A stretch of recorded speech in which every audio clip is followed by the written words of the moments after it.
pembahasan kita yaitu kitab Roma pasal 14 ayat 1 sampai ayat yang ke-12.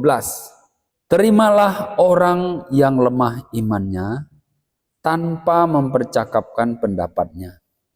Yang seorang yakin bahwa ia boleh makan segala jenis makanan, tetapi orang yang lemah imannya hanya makan sayur-sayuran saja. Siapa yang makan, janganlah menghina orang yang tidak makan. Dan siapa yang tidak makan, janganlah menghakimi orang yang makan. Sebab Allah telah menerima orang itu. Siapakah kamu sehingga kamu menghakimi hamba orang lain? Entahkah ia berdiri, entahkah ia jatuh, itu adalah urusan tuannya sendiri. Tetapi ia akan tetap berdiri karena Tuhan berkuasa menjaga dia terus berdiri. Yang seorang menganggap hari yang satu lebih penting daripada hari yang lain, tetapi yang lain menganggap semua hari sama saja. Hendaklah setiap orang benar-benar yakin dalam hatinya sendiri. Siapa yang berpegang pada suatu hari yang tertentu, ia melakukannya untuk Tuhan. Dan siapa makan, ia melakukannya untuk Tuhan. Sebab ia mengucap syukur kepada Allah. Dan siapa tidak makan, ia melakukannya untuk Tuhan. Dan ia juga mengucap syukur kepada Allah. Sebab tidak ada seorang pun di antara kita yang hidup untuk dirinya sendiri. Dan tidak ada seorang pun yang mati untuk dirinya sendiri. Sebab jika kita hidup untuk Tuhan. Dan jika kita mati untuk Tuhan.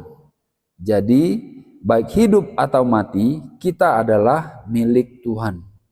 Sebab untuk itulah Kristus telah mati dan hidup kembali, supaya ia menjadi Tuhan, baik atas orang-orang mati maupun atas orang-orang hidup. Tetapi mengapa engkau menghakimi saudaramu? Atau mengapakah engkau menghina saudaramu? Sebab kita semua harus menghadap tahta pengadilan Allah.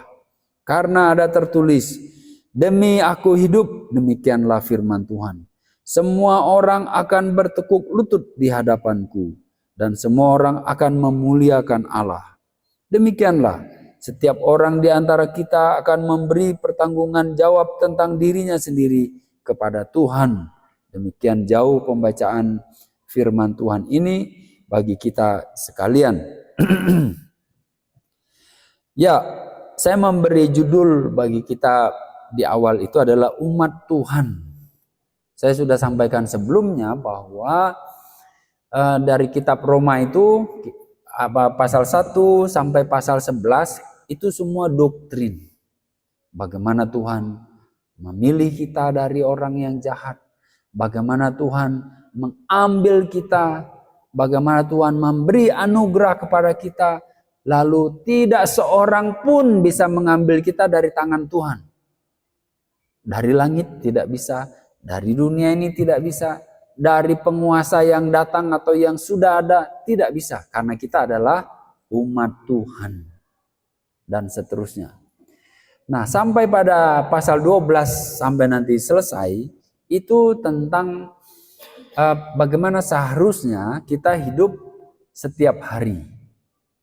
Bagaimana kita berlaku dengan orang di sekitar kita, dengan pemerintah, dengan saudara-saudara kita, dengan orang yang tidak percaya dan lain-lain. Begitu.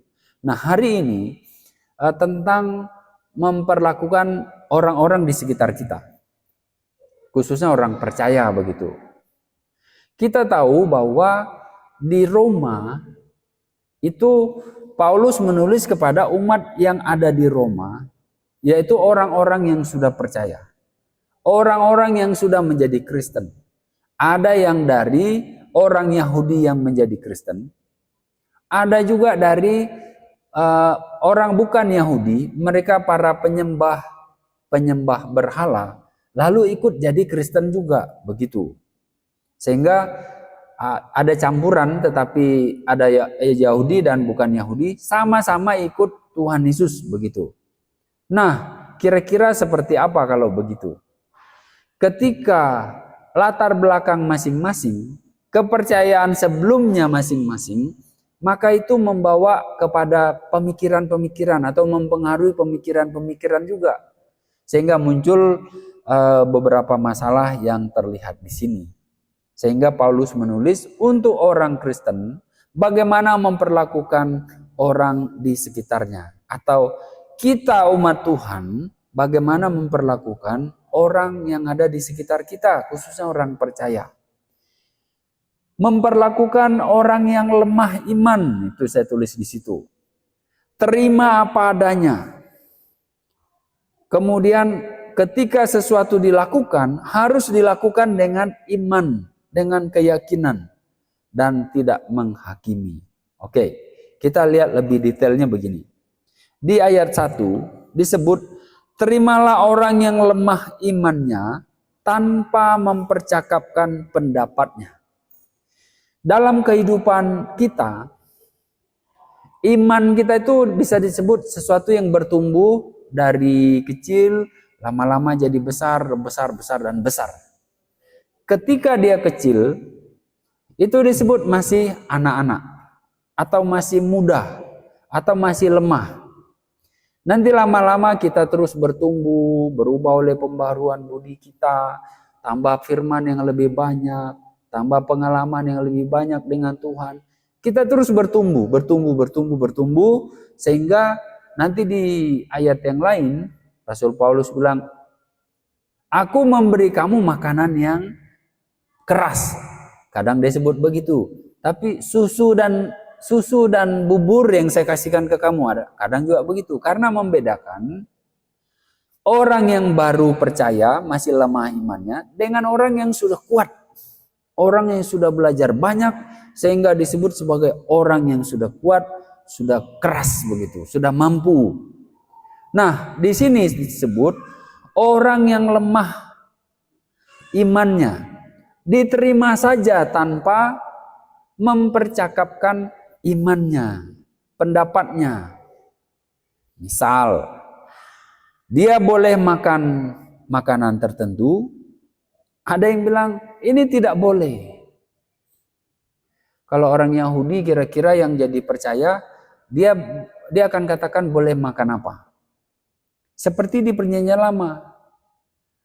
Yang dilarang apa kalau gitu? Ya babi, burung elang, belut. Itu semua tidak boleh dimakan dalam Perjanjian Lama. Nah, orang yang bukan Yahudi, mereka menjadi percaya, sudah biasa makan daging babi dimakan, ular dimakan, biawak dimakan. Lalu mereka satu gereja, yang satu bilang, kenapa kamu makan barang itu? Kenapa ini tidak boleh? Kenapa kamu hanya makan ini? Mereka berdebat tentang makanan. Mereka bicara, ini tidak boleh, ini boleh, ini tidak boleh, begitu. Maka Rasul Paulus menyebut, terimalah orang itu apa adanya. Mereka yang tidak boleh makan babi, lalu waktu jadi percaya, terima saja dulu begitu. Kenapa? Mereka masih lemah imannya, nanti juga tumbuh. Mereka yang boleh, lalu dibilang, kenapa kamu tidak boleh? Atau kenapa makan itu? Terima saja. Jadi sebenarnya, makanan itu sendiri tidak menjadi dosa. Tetapi kita harus menikmatinya, makan itu disebut dengan ucapan syukur, itu toh. Maka disebut terima saja orang itu. Nah, disinilah kemudian kita mendapatkan satu pengertian. Kenapa di Perjanjian Lama orang dilarang atau ada barang-barang haram, tetapi orang Kristen sekarang makan apa yang diharamkan dalam Perjanjian Lama, begitu. Disinilah baru kita lihat ketemu ayatnya. Kalau di Perjanjian Lama yang jelas gak boleh makan daging babi itu. Tidak boleh, haram itu. Tapi kok kita makan? Nah ini dia. Bahwa sesungguhnya itu tidak ada masalah. Yang penting kita yakini dalam hati kita bahwa oke, ini baik. Ini tidak masalah. Begitu. Karena memang hal kerajaan surga itu bukan masalah makan dan minum, begitu kan? Di ayat lain menyebut itu. Bukan masalah karena kita makan sesuatu lalu kita masuk neraka. Atau kalau kita tidak makan sesuatu lalu kita bisa masuk surga. Bukan begitu. Tapi selagi kita masih tersandung dengan boleh makan ini makan itu, yakini dalam hati kita, oke, ini boleh ini tidak, lakukan dengan iman kita, dengan keyakinan kita, begitu. Nanti disebut lagi hari-hari tertentu.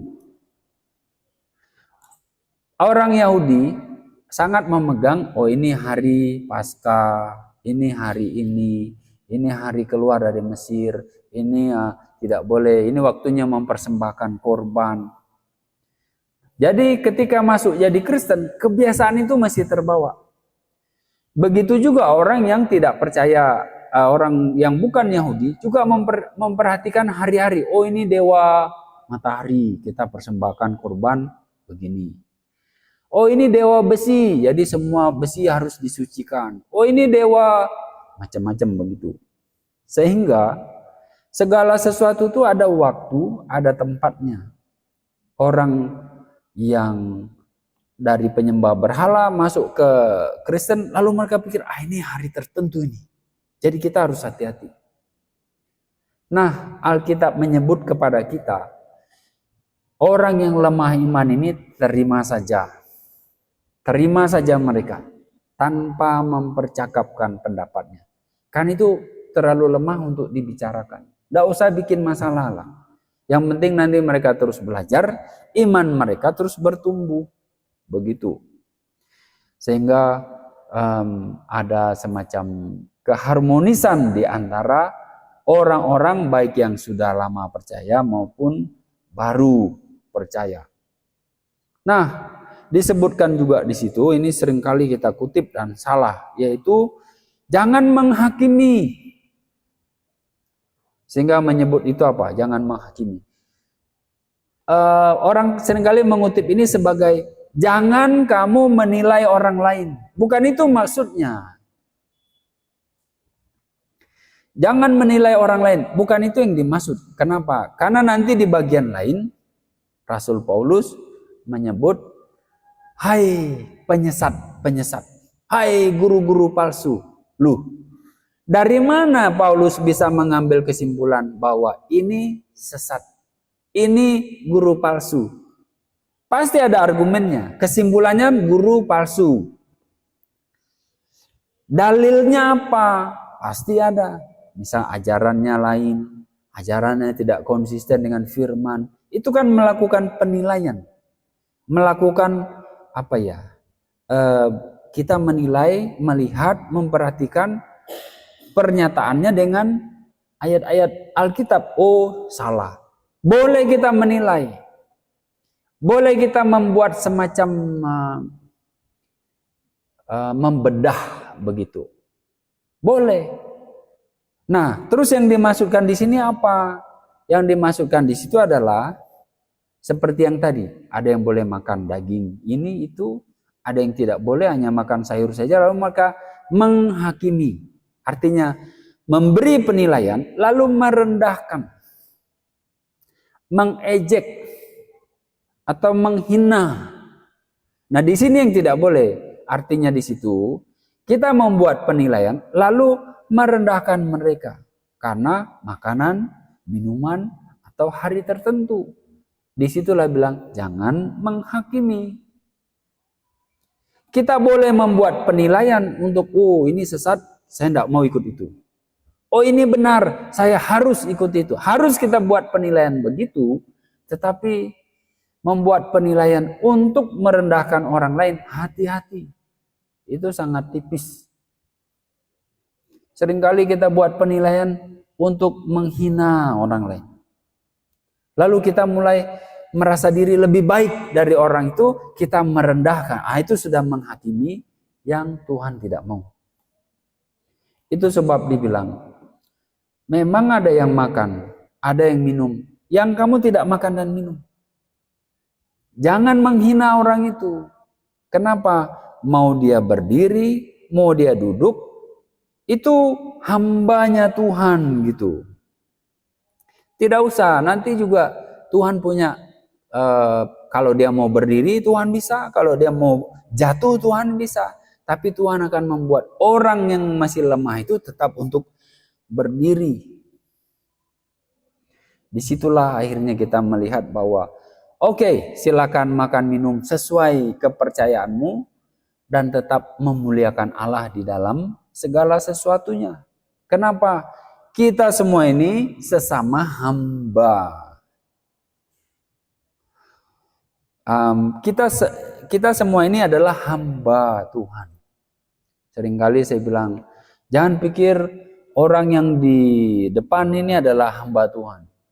Orang yang memimpin pujian adalah hamba Tuhan. Kita semua anak Tuhan adalah hambanya Tuhan. Kita semua adalah pelaku firman. Ini satu status yang harus kita ingat dalam diri kita. Kemanapun kita pergi. Kita adalah hambanya Tuhan. Berulang-ulang saya bilang, hamba Tuhan itu mimbarnya pendeta mungkin di mimbar ini, di gereja. Sementara mimbarnya Abel dan Valen sekarang mungkin di situ. Oke, kita keluar dari ruangan ini. Mungkin kita punya kantor, itulah mimbar kita. Mungkin kita punya teman dan sahabat, itulah mimbar kita. Mungkin kita bekerja di jalan raya, itulah mimbar kita. Di pasar, dimanapun kita berada, itulah mimbar kita. Jadi anak Tuhan itu sudah disebut seperti pelita. Di samping kita bertugas menerangi orang di sekitar kita, kita itu terlihat.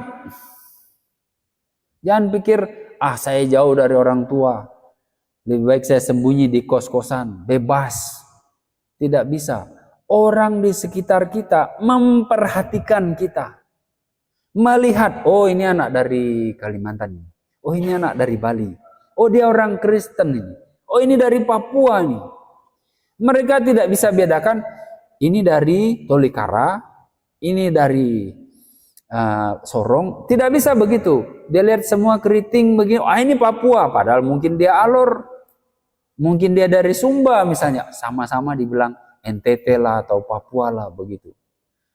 Ketika kita rusak kesaksian hidup kita, maka seluruh komunitas kita akan kena. Komunitas asal kita misalnya dari Kalimantan kah, dari Papua kah, kena di situ. Terlebih-lebih komunitas orang Kristen tetap dia kena. Itu sebab ingat, kemana kita pergi, di situ mimbar kita. Di kos-kosan, di kontrakan kita, di jalan raya. Itulah kesaksian kita. Disitulah orang melihat, oh ini orang Kristen. Oh ini asal dari mana begitu. Saya mau mengambil satu contoh misal ya. Di Bali sekarang, orang dari timur itu susah untuk cari kontrakan. Kenapa? Ada kejahatan, dari timur. Entah dari Sumba, dari mana. Ada perkelahian mabuk, dari sana lagi. Sehingga orang-orang di Bali akhirnya, kalau sudah dari daerah timur, kita tidak mau terima dia kos-kosan. Nanti bikin masalah. Padahal mungkin yang buat masalah cuma beberapa orang, tetapi yang kena semuanya. Akhirnya kesaksian suku rusak. Kesaksian kekristenan kita rusak gara-gara perbuatan yang tidak memuliakan Tuhan. Ingatlah, kita semua ini hamba Tuhan dimanapun berada. Jangan pikir karena diawasi orang tua, baru kita bilang, orang tua memperhatikan. Om saya memperhatikan. Tidak. Kita ini diperhatikan oleh Tuhan 24 jam sehari, 7 hari seminggu. Jadi bukan berhati-hatilah, jadilah anak Tuhan yang baik. Kemanapun kita pergi. Diawasi orang atau tidak, kita ini adalah hambanya Tuhan. Hambanya Tuhan. Yang berikut, siapa yang berpegang pada suatu hari yang tertentu, yang melakukannya untuk Tuhan. Siapa yang makan, yang melakukannya untuk Tuhan, sebab ia mengucap syukur. Dan seterusnya ayat 7. Sebab tidak ada seorang pun di antara kita yang hidup untuk dirinya sendiri, dan tidak ada seorang pun yang mati untuk dirinya sendiri. Sebab jika kita hidup untuk Tuhan. Dan jika kita mati untuk Tuhan. Jadi baik hidup atau mati, kita adalah milik Tuhan. Harus kita sadar lagi, saya ini milik Tuhan. Seringkali kita berpikir, saya hidup bebas, cita-cita saya bebas. Sepanjang hari 24 jam saya bebas menggunakan waktu saya. Tidak bisa. Sejak kita mengaku jadi orang percaya, maka kita adalah miliknya Tuhan. Milik yang dipelihara oleh Tuhan, yang dijaga, dipimpin oleh Tuhan. Nah, dari situ kita harus berpikir ulang lagi. Saya ini bukan milik saya. Tubuh saya ini saya rawat bukan untuk kesenangan diri saya. Itu pembahasan termasuk tadi malam ya. Tubuh saya ini saya rawat untuk Tuhan, bukan untuk diri saya, bukan untuk suami istri saya, bukan untuk pacar saya, atau bukan nanti untuk laki-laki yang mencari istri, bukan begitu. Tubuh saya, waktu saya, uang yang ada pada saya adalah miliknya Tuhan. Kita saja ya, kalau memiliki sesuatu, tidak akan memberi sembarang orang untuk memakainya. Kalau orang pakai tanpa izin, kita bisa, kamu minta izin sama siapa? Kamu pakai itu siapapun yang kamu pakai. Lihat baik-baik, selalu begitu kan? Nah, tubuh kita ini miliknya Tuhan. Waktu kita ini miliknya Tuhan. Mana milik kita? Tidak ada milik kita. Kita milik Tuhan. Maka tidak heran nanti di ayat yang di bagian akhir itu, suatu hari kita akan diminta bertanggung jawab. Kamu bikin apa saja dengan waktu yang kamu punya, kesehatan yang kamu punya, kamu bikin apa saja, uang yang kamu punya, relasi yang kamu punya, bikin apa saja. Tanggung jawab nanti semua kepada Tuhan. Maka kita ini adalah milik Tuhan. Kita harus hidup untuk Tuhan saja. Itu adalah Tuhan atas orang yang hidup dan yang mati. Dan semua orang akan dihakimi. Sekali lagi, 2 minggu lalu kita bicara tentang otoritas. Ketika seseorang memimpin, dia memiliki otoritas terhadap yang dia pimpin. Entah itu tinggi ataupun kecil. Jangan pikir, sayalah penguasa di sini. Sayalah pemilik jemaat ini. Sayalah dan sayalah. Ingat, itu tanggung jawab. Kita masih perlu bertanggung jawab kepada Tuhan yang memberi otoritas.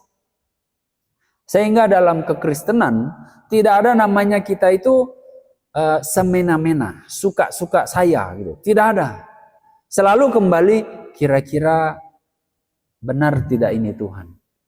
Sesuai tidak dengan kehendak Tuhan?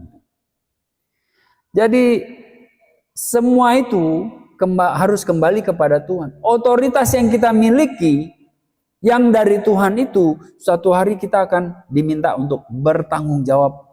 Kita akan dihakimi oleh karena pendapat itu. Maka pikir baik-baik. Apa yang ada dalam penguasaan kita sekarang? Propertikah? Alat-alatkah? Waktu? Orang? Atau otoritas apa yang kita punya? Ingat bahwa Tuhan yang memiliki semua itu dan semua akan dihakimi kemudian. Maka harusnya hidup kita itu, kalau kita hidup untuk Tuhan. bukan untuk diri sendiri, bukan untuk keluarga, bukan untuk pasangan, tetapi kita hidup untuk Tuhan. Kalau kita hidup untuk Tuhan, maka dengan keluarga, dengan pasangan, semua akan jadi harmonis juga. Kita adalah milik Tuhan. Hidup mati untuk Tuhan. Kalau saya hidup, seringkali orang bilang, saya cari kehidupan saya, cita-cita saya, keinginan saya ingin capai posisi jabatan tertentu. Saya ingin dapat harta-harta seperti ini. Saya ingin dapat keluarga seperti ini. Semua kembali kepada orang itu. Sehingga hidup orang itu hanya untuk orang itu. Bagaimana menyebutnya? Disinilah seringkali konflik muncul. Seorang memperjuangkan keinginannya, yang lain memperjuangkan keinginannya juga. Kita saling memperjuangkan, akhirnya kita berkelahi. Kita saling menindas, menjatuhkan. Kita merendahkan yang lain supaya kita terlihat tinggi gitu. Coba pikir ulang baik-baik. Untuk apa kita hidup? Untuk sesuatu tujuan sendirikah? Atau tujuan Tuhan bagi kita? Pikir lagi. Sebenarnya semua yang kita miliki ini kita pakai untuk apa? Untuk kenikmatan diri sendiri atau untuk kemuliaan bagi Tuhan? Pikirkan itu. Kalau seringkali kita masih hidup untuk menikmati hidup, celakalah kita. Kenapa? Pada waktunya kita selesai, semua prestasi kita tinggalkan. Semua kebanggaan kita tinggalkan. Semua itu disebut oleh Tuhan sia-sia. Itu maka Tuhan bilang, cari dahulu kerajaan Allah dan kebenarannya. Cari dahulu Tuhan. Cari dahulu cita-cita yang baik di Tuhan. Maka semua itu akan ditambahkan kepadamu. Bukan berarti kalau cari Tuhan kita akan dapat semua harta yang lain. Bukan begitu juga. Berarti bahwa ketika kita menemukan Tuhan, mengutamakan Tuhan dalam kehidupan, bahkan untuk mati kita, maka pada waktunya harta itu bukanlah sesuatu yang utama lagi. Kecukupan, rasa puas dalam hati akan ada.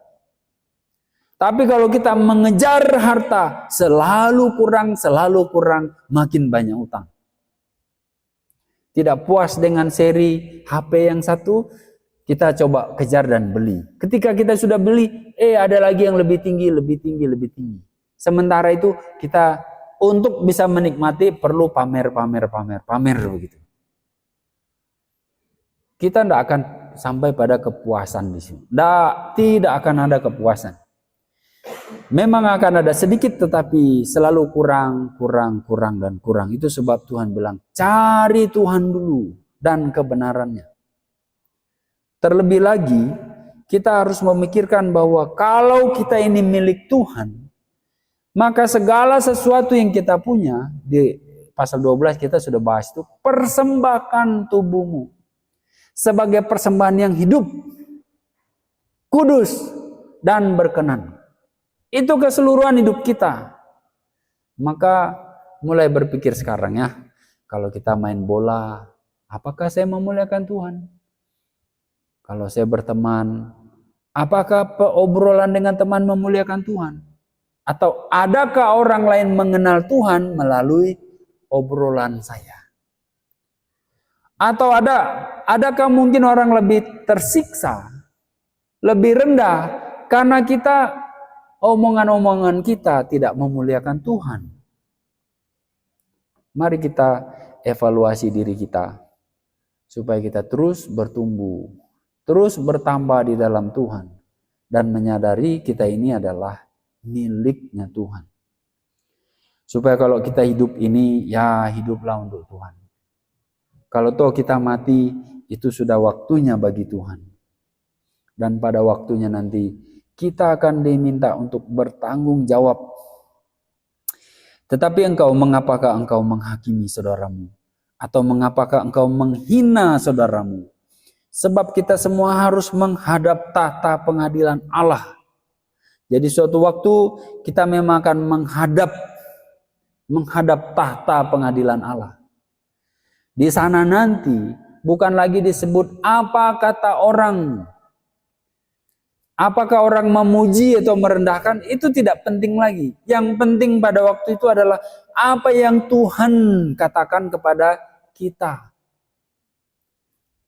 Ada ayat mengatakan, sabaslah hai hambaku. Selamat datang hai hambaku yang baik dan setia. Itu saja.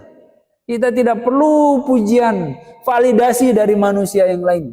Kita hanya butuh Tuhan mengatakan, selamat datang hambaku yang setia. Betapapun sulit hidup kita, setia. Betapapun besar godaan di luar sana, setia. Itu yang dibutuhkan. Salah satu kenapa kita memberikan kesempatan atau meminta kepada Bu Gembala untuk memberi kesaksian hidupnya. Kita ingin melihat dulu jauh sebelum kita lahir, sejarah dari Ibu Gembala sudah kelihatan. Lalu ketika disampaikan kita bisa menarik, ada juga yang konyol ya, ada juga yang menyedihkan ya, ada juga yang menggembirakan hati dan seterusnya. Jadi dari kesaksian Ibu Gembala nanti kita lihat, wah hidup itu seperti itu. Begitu. Kenapa saya minta itu? Kita ini mungkin akan lebih tua dari Ibu Gembala mungkin. Bisa juga tidak sampai seumur Ibu Gembala, toh. Jadi terima kasih Ibu Gembala untuk kesaksian itu. Kami senang, saya mendapati selalu sedikit-sedikit pengalaman dari situ dan teruslah ya. Entah nanti sampai seri berapa, ini baru seri 4 Ibu. Betul ya, baru seri 4. Begitu. Jadi kehidupan itu ternyata ada yang kita sia-siakan, ada yang kita gunakan dengan tidak benar. Ya manusia, tapi kita selalu akan mencari bagaimana poin di mana dia kembali kepada Tuhan. Lurus lagi di jalan Tuhan, kira-kira begitu. Ingatlah kita ini miliknya Tuhan. Semua orang akan menghadap tahta pengadilan Allah. Tidak ada yang akan, semua orang menghadap saya. Semua yang dulu saya pimpin menghadap ke saya. Siapa yang memimpin saya menghadap ke dia. Tidak ada. Pemimpin kita, otoritas yang di atas kita, sama-sama kita pergi menghadap kepada Tuhan gitu. Sehingga tidak ada lagi bos, tidak ada lagi anak buah, karyawan. Semua waktu itu dipanggil, hei hambaku, datanglah. Kamu setia atau tidak? Kamu baik atau tidak? Hati-hati kita di situ. Maka ingat, suatu hari kita sebagai hamba Tuhan akan dipanggil menghadap untuk mempertanggungjawabkan segala sesuatu yang ada pada kita, segala sesuatu yang kesempatan, properti, bakat, minat kita, pada waktunya kita harus bertanggung jawab kepada Tuhan. Maka perhatikan hidup, jangan terlalu santai, jangan terlalu lengah, karena Tuhan tetap memiliki kita, memperhatikan, dan akan meminta pertanggungjawaban kepada kita. Mari kita berdoa.